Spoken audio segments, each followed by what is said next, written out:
Assalamualaikum warahmatullahi wabarakatuh. Perkenalkan, nama saya Iqbal Surya Wijanarko, NPM 17222, mahasiswa Fakultas Hukum Universitas Pasundan Bandung.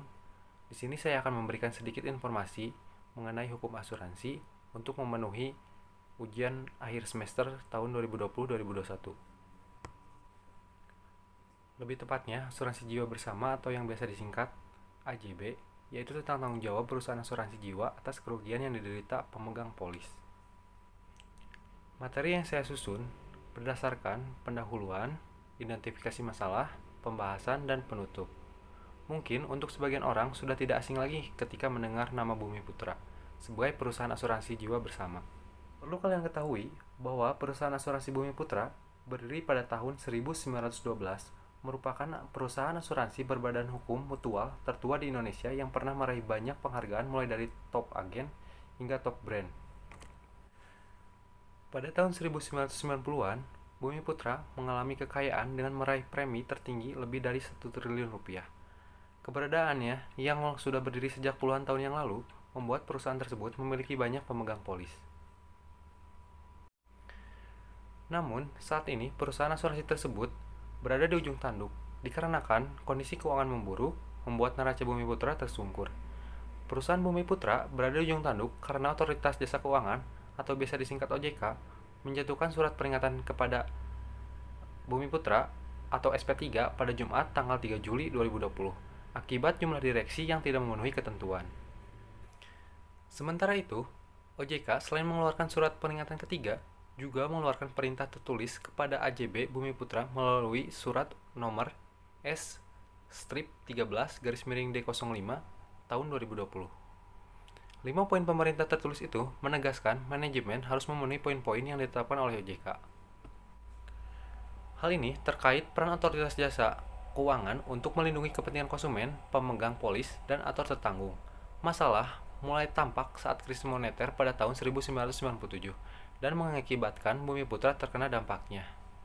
Dalam badan hukum usaha bersama atau mutual seperti Bumi Putra ini, pemegang polis juga adalah pemilik perusahaan. Satu-satunya sumber permodalan perusahaan Bumi Putra adalah pembayaran premi dari pemegang polis disebutkan dalam pasal 35 ayat 2 Undang-Undang Nomor 40 Tahun 2014. Selain berhak atas keseluruhan keuntungan, pemegang polis sebagai pemilik perusahaan juga wajib menanggung kerugian dari kegiatan usaha.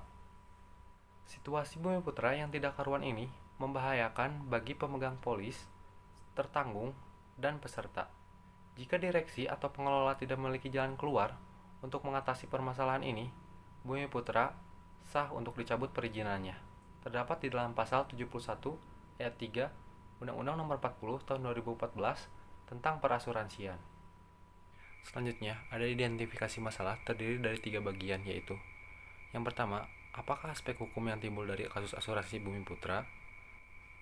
Lalu yang kedua, bagaimana akibat hukum atau tanggung jawab dari perusahaan Bumi Putra kepada pemegang polis?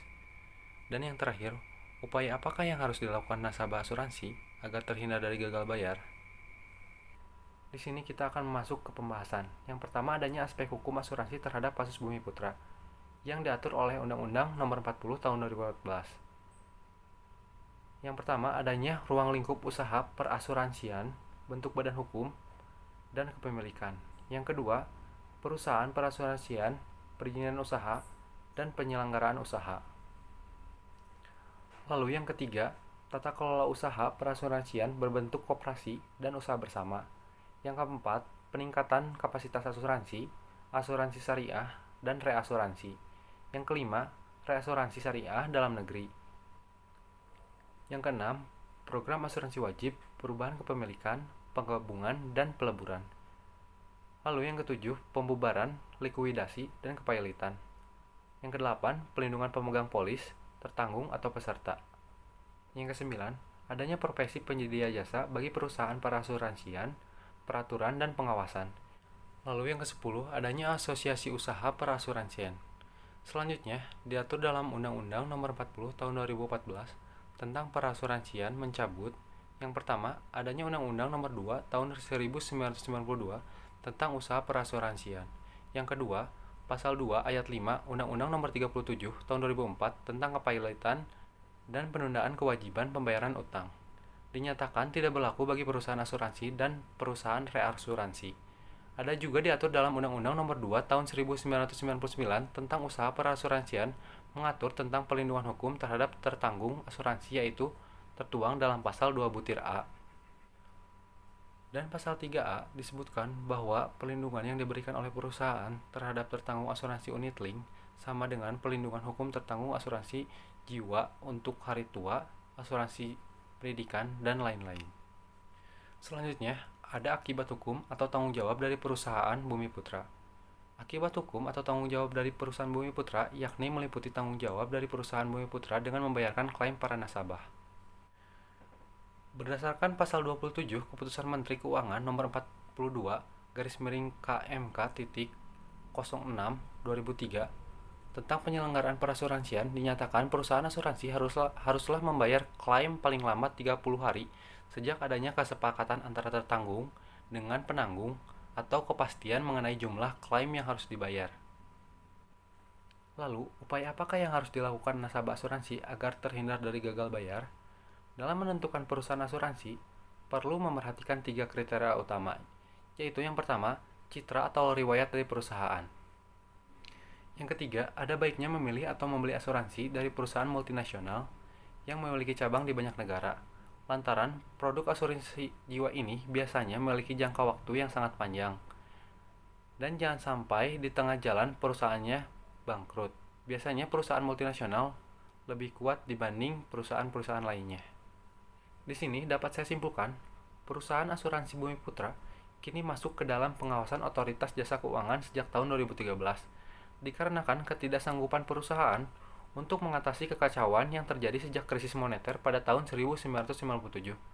Dan sampai saat ini, pemegang polis masih mengharapkan haknya dari perusahaan asuransi Bumi Putra. Selanjutnya saran, jika teman-teman ingin membeli asuransi, sebaiknya minta penawaran atau ilustrasi minimal dari 3 perusahaan, supaya kita sebagai pembeli dapat memilih asuransi dengan benefit yang sama, tapi dengan nilai premi yang paling murah. Murah atau mahalnya premi asuransi yang harus dibayarkan tidak mencerminkan kualitas perusahaan asuransi. Sekian yang dapat saya sampaikan, semoga informasi ini bermanfaat. Maaf apabila banyak salah-salah kata dalam video ini. Wabillahi taufiq wal hidayah. Wassalamualaikum warahmatullahi wabarakatuh.